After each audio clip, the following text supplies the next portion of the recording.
भारत माता की, भारत माता की, छत्रपति शिवाजी महाराज की, धर्मवीर छत्रपति संभाजी महाराज की, जय श्री राम। हिंदवी स्वराज्याचे सरसंस्थापक छत्रपती शिवरायांना मानाचा मुजरा करतो। भारतीय राज्यघटनेचे शिल्पकार भारतरत्न डॉक्टर बाबासाहेब आंबेडकर यांना मानवंदना अर्पित करतो। खऱ्या अर्थानं महाराष्ट्राची कुलस्वामिनी आई तुळजाभवानी आणि बार्शीचे भगवंत यांच्या चरणी नतमस्तक होतो।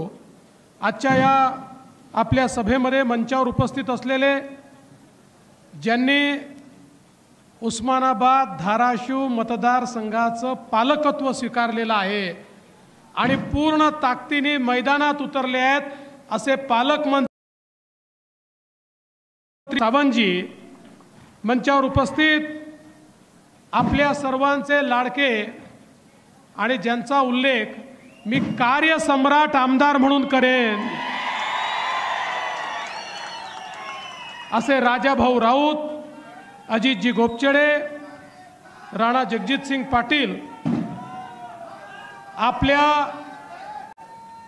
लोकप्रिय उमेदवार आणि ज्यांचं अतिशय सुंदर भाषण आपण सगळ्यांनी ऐकलं त्या अर्चनाताई पाटील, आसिफभाई तांबोळी, सुनील भाऊ चव्हाण, रमेश अण्णा पाटील, संतोषजी निंबाळकर, राजेंद्रजी मिरगणे, नानाजी राऊत, अरुण भाऊ कापसे, निरंजन भूमकार, महावीर कदम, मल्हार पाटील, धनंजय जाधव, रणवीर राऊत, मदन दराडे, राजश्रीताई डुंबरे, पद्माताई काळे, विक्रम सावळे, नवनाथ चांदणे, शंकर वाघमारे, प्रशांत कथले, त्याचप्रमाणे विश्वरूपाताई शेळके, या ठिकाणी उपस्थित असलेले अंबर ऋषी कोळेकर, मंचावरील सर्व मान्यवर आणि या ठिकाणी उपस्थित असलेल्या माझ्या माता भगिनी आणि बंधूंनो, खरं म्हणजे राजाभाऊ राऊतांनी या ठिकाणी काय काय झालं ते सांगितलं,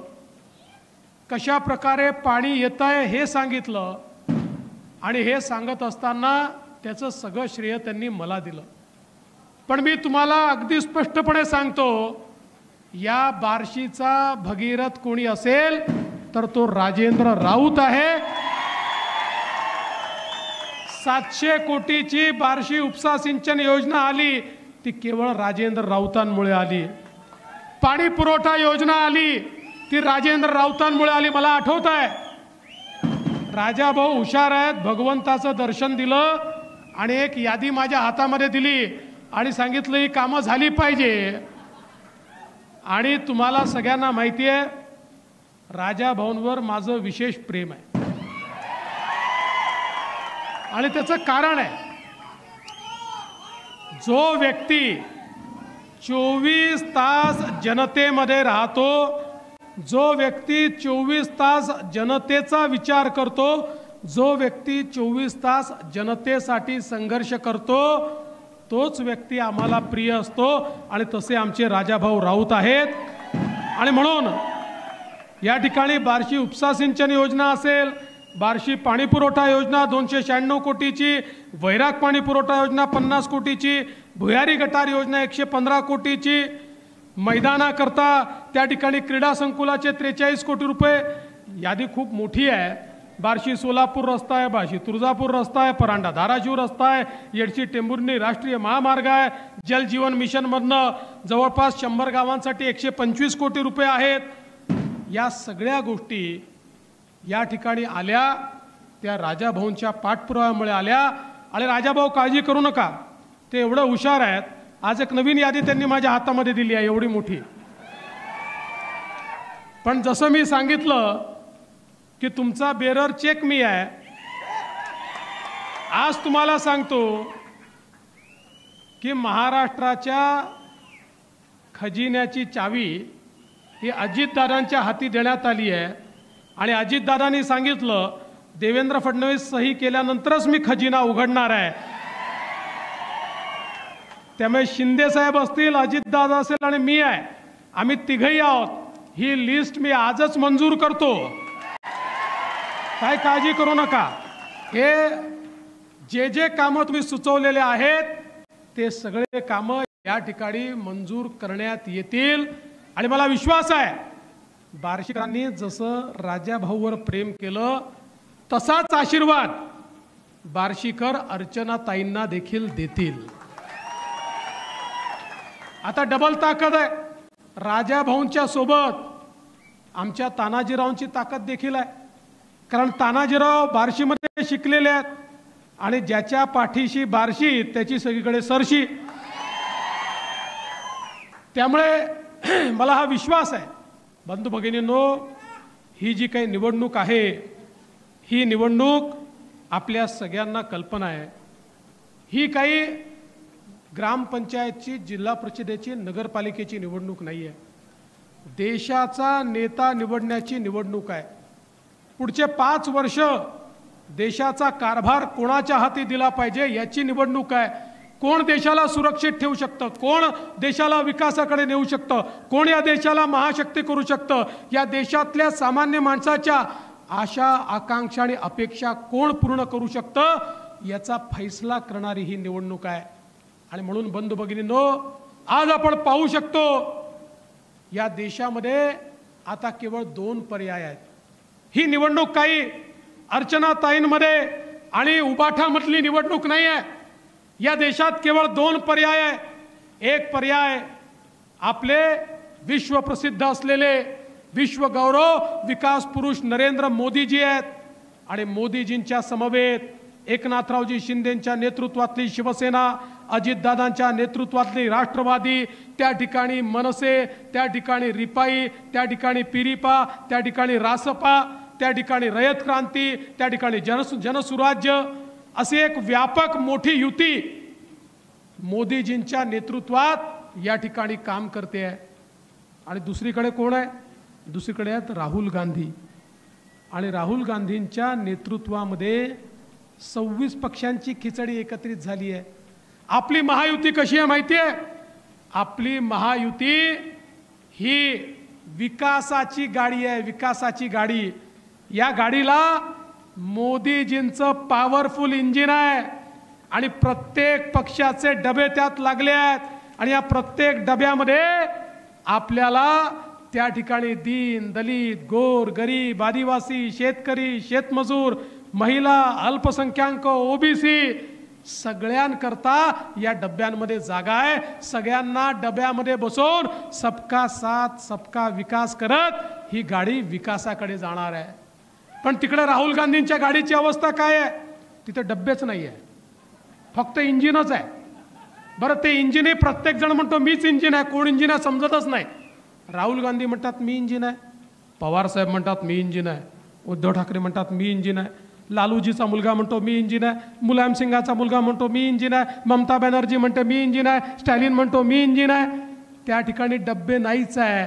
आता बघा, इंजिनमध्ये बसायला जागा किती लोकांकरता असते? फक्त ड्रायव्हर करता.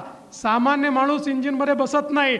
यांचं इंजिन असं आहे, राहुल गांधींच्या इंजिनमध्ये फक्त सोनियाजी आणि प्रियंकाजी बसू शकतात. शरद पवार साहेबांच्या इंजिनमध्ये फक्त सुप्रियाताई सुळे बसू शकतात. आणि उद्धवजींच्या इंजिनमध्ये केवळ आदित्य ठाकरे बसू शकतात. तुमच्याकरता त्यांच्या इंजिनमध्ये जागा नाही आहे. तुमच्याकरता जागा ही केवळ मोदीजींकडे आहे. त्यामुळे अर्चनाताईंच्या घड्याळाची बटन दाबली की आपल्या बार्शी सहित उस्मानाबादची बोगी ही थेट मोदीजींच्या ट्रेनला जाऊन लागते आणि ती ट्रेन आपल्या सगळ्यांना घेऊन वेगाने विकासाकडे निघते. बंधू भगिनींनो, ही विकासाची निवडणूक आहे. अर्चनाताईंना दिलेलं मत, घड्याळाला दिलेलं मत हे मोदीजींना दिलेलं मत आहे. अन्य कोणालाही दिलेलं मत हे राहुल गांधींना दिलेलं मत आहे. तुम्हाला फैसला करायचा आहे, मोदीजी हवेत की राहुल गांधी हवेत याचा फैसला करणारी ही निवडणूक आहे. 10 वर्षामध्ये मोदीजींनी 20 कोटी गरिबांना कच्च्या घरातनं पक्क्या घरात आणलं. 50 कोटी लोकांकडे गॅस दिला. 55 कोटी लोकांकडे शौचालय दिलं. 60 कोटी लोकांकडे शुद्ध पिण्याचं पाणी पोचवलं, 80 कोटी लोकांना मोफत रेशन देण्याचं काम केलं, 60 कोटी लोकांना आयुष्यमान भारतमध्ये 5 लाखापर्यंतचा सगळा इलाज मोफत केला, जवळजवळ 60-62 कोटी लोकांना आमच्या तरुणाईला मुद्राचं लोन दिलं, 10 लाखापर्यंतचं लोन बिना तारण आणि बिना गॅरेंटरचं मोदीजींनी त्या ठिकाणी दिलं। पूर्वी एखादा तरुण हा जर बँकेत जायचा, बँक त्याला विचारायची तारण ठेवायला तुझ्याकडे घर किंवा जमीन आहे का, बँक त्याला विचारायची एखादा सरकारी अधिकारी तुझा नातेवाईक आहे का, असेल तर त्याची गॅरंटी दे तर तुला लोन मिळेल। मोदीजींनी सांगितलं या सगळ्यांची गॅरंटी मी घेतो आणि जवळजवळ 60-61 कोटी लोक हे त्या ठिकाणी 10 लाखापर्यंत मुद्रा लोनचे लाभार्थी झाले आणि याच्यामध्ये 31 कोटी महिला आणि मुली आहेत की ज्या आपल्या पायावर उभ्या राहिल्या आहेत। आज मोदीजींनी बचत गटाच्या माध्यमातून 80 लाख बचत गट तयार केले। राजाभाऊ सांगत होते आपल्याकडे किती चांगलं बचत गटाचं काम झालंय। 80 लाख बचत गट तयार केले आणि त्या बचत गटांना 8 लाख कोटी रुपये त्या ठिकाणी कर्ज दिलं। 10 कोटी महिला आज या बचत गटांमुळे आपल्या पायावर उभ्या राहिल्या आणि आता मोदीजींनी सांगितलंय त्यापैकी 3 कोटी महिलांना ते आता लवकरच लखपती दीदी बनवणार आहेत। अशा प्रकारे महिलांच्या मातांच्या पाठीशी उभे राहणारे आणि परिवाराला उभे करणारे माननीय मोदीजी आहेत। आज आपण पाहू शकतो मोदीजींनी जे आपले वयस्कर लोक आहेत त्यांना देखील वयोश्री सारखी योजना दिली। कोणाला चष्मा पाहिजे असेल चष्मा, कानातले यंत्र पाहिजे तर कानातले यंत्र, कवळी पाहिजे तर कवळी, स्टिक पाहिजे तर स्टिक, त्या ठिकाणी आपल्याला कमोड पाहिजे तर कमोड, सगळ्या प्रकारच्या वस्तू घरातल्या म्हाताऱ्या लोकांना त्या ठिकाणी मोफत दिल्या। आणि आता तर सांगितलं की घरातले जे म्हातारे लोक आहेत यांच्याकरता सगळ्या प्रकारचा गोळ्या, औषधं, इलाज, ऑपरेशन सगळं मोफत करण्यात येणार आहे। आता आमचे सिनियर सिटीजन, आमचे घरचे वृद्ध लोक हे कोणावर बोजा असणार नाहीत, तर त्यांची सगळी व्यवस्था ही माननीय मोदीजींनी केली आहे। आज आमच्या दिव्यांगांकरता मोदीजींनी त्या ठिकाणी जर्मनी आणि फ्रान्समध्ये ज्या प्रकारचे पाय आणि हात तयार व्हायचे ते आपल्या देशात तयार केले। मला आठवतं राणादादा तुम्ही खूप मोठा कॅम्प उस्मानाबादला, धाराशिवला घेतला, हजारो दिव्यांगांना पाय दिले, हात दिले, अशा प्रकारचे पाय आणले। कालपर्यंत जो पायी चालू शकत नव्हता तो आज मोटरसायकलची किक मारून मोटरसायकल चालवतो। कालपर्यंत हात नसल्यामुळे जो काम करू शकत नव्हता तो आज त्या हाताने हातोडा चालवू शकतो। अशा प्रकारे दिव्यांगांना मदत करण्याचं काम मोदीजींनी केलं। आज आमच्या शेतकऱ्यांकरता मोदीजींनी मोठ्या प्रमाणात शेतकरी सन्मान योजना आणली। मोदीजींनी 6,000 रुपये दिले, आपल्याही सरकारने 6,000 रुपये दिले आणि त्यासोबत शेतीवर आधारित उद्योग उभा राहिला पाहिजे याकरता मोदीजींनी नवीन पॉलिसी आणली। मोठ्या प्रमाणात शेतमालावर प्रक्रिया करण्याचं काम हे मोदीजींच्या माध्यमातून या ठिकाणी होताना आपण पाहिलं। आज नॅनो युरिया सारखी एक नवीन बाब मोदीजींनी या ठिकाणी आणली, नैसर्गिक शेती या ठिकाणी आणली आणि आमच्या शेतकऱ्याला त्याचा शेतमाल विकता यावा याकरता मोठ्या प्रमाणात व्यवस्था ही मोदीजींनी उपलब्ध करून दिली। आणि एवढंच नाही तर मला कल्पना आहे या वर्षी जगामध्ये युद्ध चाललंय, रशिया आणि युक्रेनचं युद्ध आहे, इकडे आखाती देशांचं युद्ध आहे। या युद्धामुळे मोठ्या प्रमाणात शेतमालाचे भाव पडले, सोयाबीनचे भाव पडले, कापसाचे भाव पडले, शेतकरी अडचणीत आला। आम्ही माननीय प्रधानमंत्र्यांशी भेटलो, त्यांच्याकडनं सल्ला घेतला आणि निर्णय केला की आमचा जो सोयाबीनचा शेतकरी आहे, ज्या शेतकऱ्याला त्या ठिकाणी कमी भाव मिळालेला आहे त्याला भावांतर योजना लागू करायची आणि 4,000 कोटी रुपये त्याकरता आम्ही ठेवले। या ठिकाणी बंधू भगिनींनो खऱ्या अर्थानं निवडणुकीची आचारसंहिता आली म्हणून आम्ही तुम्हाला पैसे देऊ शकलो नाही, पण आचारसंहिता संपल्यानंतर त्या ठिकाणी भावांतर योजनेच्या अंतर्गत आमचा जो सोयाबीनचा शेतकरी आहे थेट त्याच्या खात्यामध्ये भावांतराचे पैसे आम्ही जमा करणार आहोत आणि शेतकऱ्याला देखील दिलासा देण्याचं काम होत आहे। आपल्याला कल्पना आहे यावेळी कांद्याचं शॉर्टेज तयार झालं, देशामध्ये शॉर्टेज तयार होऊ नये म्हणून काही प्रमाणात त्या ठिकाणी कांद्यावर निर्यात बंदी लागली। कालच ती निर्यात बंदी उचललेली आहे, पण महाराष्ट्रामध्ये एकनाथराव शिंदेजींनी आम्ही निर्णय केला, मागच्या काळामध्ये आपण कांद्याला अनुदान दिलं आणि आताही या निर्यात बंदीच्या काळामध्ये ज्या शेतकऱ्यांचं नुकसान झालंय त्या शेतकऱ्यांना मदत करण्याची भूमिका हीच राज्य सरकारने या ठिकाणी घेतलेली आहे। कारण मोदीजींच्या नेतृत्वामध्ये कुठल्याही शेतकऱ्याला त्या ठिकाणी अडचणीत येऊ देणार नाही अशा प्रकारचा आमचा निर्धार आहे। बंधू भगिनींनो, मोदीजींनी आपण सगळ्यांनी बघितलं असेल या देशाला एक मजबूत देश तयार केला।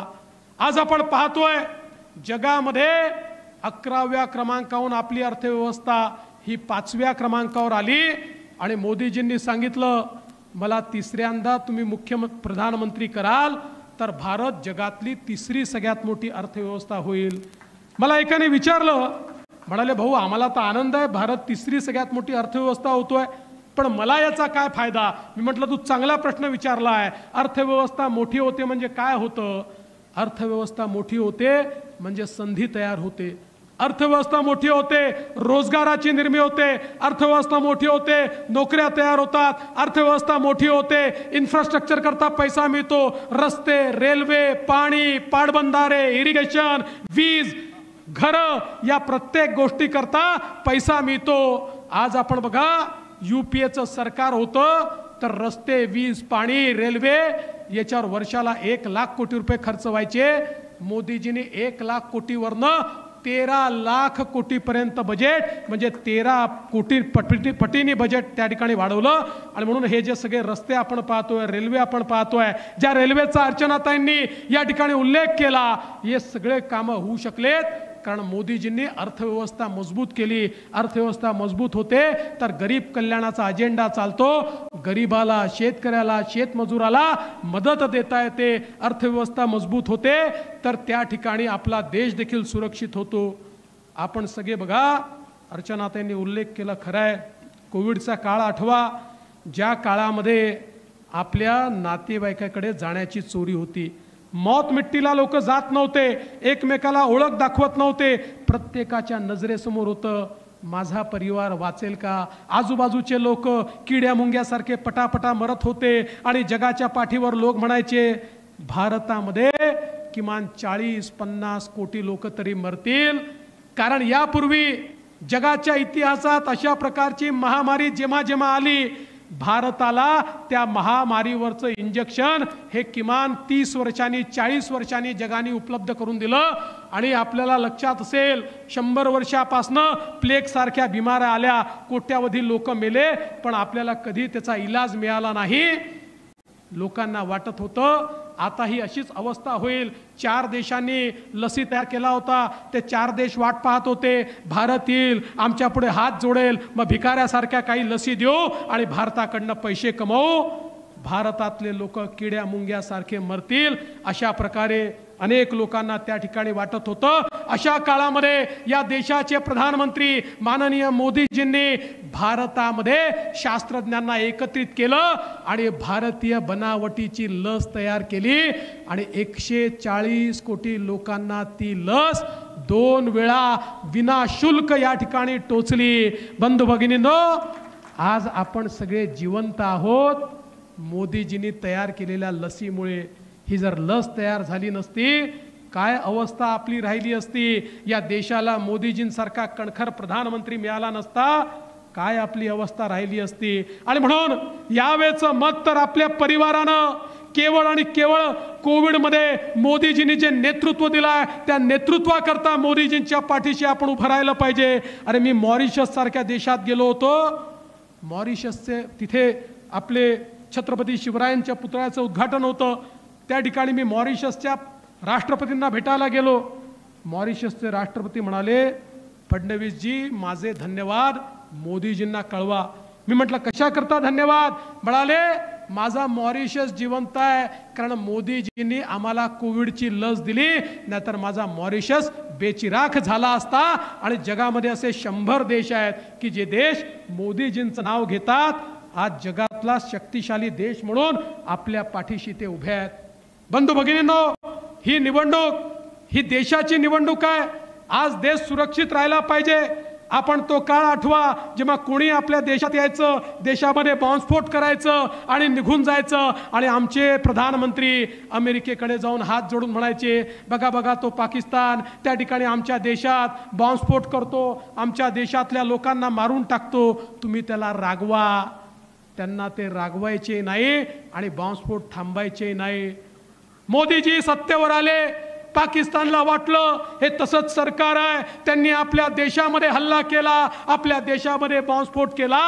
मोदीजींनी एअर स्ट्राईक केला, सर्जिकल स्ट्राईक केला, त्या ठिकाणी घुसून आतंकवाद्यांना मारलं. बघा 2019 नंतर कोणाच्या बापाची हिम्मत झाली नाही भारतामध्ये एकही बॉम्बस्फोट करू शकले नाहीत. अरे आता भारत मजबूत देश झालाय आणि पाकिस्तान दिवाळखोरीकडे चाललाय. ही अवस्था या देशामध्ये मोदीजींनी केली. आज भारताने 7000 किलोमीटर दूर कुठेही शत्रूचं टार्गेट असेल तर त्या ठिकाणी जाणारं मिसाईल तयार केलं आहे. असं मिसाईल तयार केलं आहे, आर्टिफिशियल इंटेलिजन्स त्याच्यामध्ये आहे, ज्या मिसाईलला केवळ फीड केलं टार्गेट कुठे आहे की बरोबर 7000 किलोमीटर जाऊन ते टार्गेट उद्ध्वस्त करते.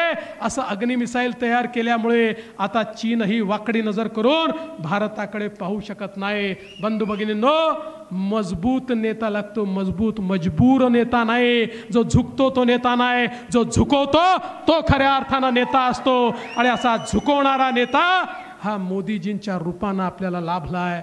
आणि म्हणून मी तुम्हाला विनंती करण्याकरता आलो आहे, देशाची निवडणूक आहे, देश राहिला तर आपण सगळे राहणार आहोत. आणि ज्या क्षणी 7 तारखेला अर्चनाताईंच्या घड्याळाची बटन तुम्ही दाबाल, वोट अर्चनाताईंना मिळेल, पण त्याच वेळी तुमचं वोट हे मोदीजींना देखील मिळेल. मोदीजींना पुन्हा प्रधानमंत्री करण्याची संधी ही तुमच्याकडे आहे, ही तुमच्या हातात आहे. देश मजबूत करण्याची संधी ही तुमच्याकडे आहे. आणि मला विश्वास आहे बार्शीतले लोक भगवंतांना मानणारे लोक आहे, भगवंताचा आशीर्वाद प्राप्त केलेले लोक आहे. त्यामुळे बार्शी ही निश्चितपणे आपल्या पाठीशी उभी राहील आणि अर्चनाताईंना तुम्ही निवडून द्याल हा विश्वास व्यक्त करतो. आणि पुन्हा एकदा सांगतो, राजा भाऊंनी दिलेली यादी पूर्ण करण्याची जबाबदारी माझी आणि सावंत सरांची आहे. ती यादी आम्ही पूर्ण करून दाखवू एवढाच विश्वास व्यक्त करून माझे 2 शब्द संपवतो. धन्यवाद. जय हिंद, जय भारत.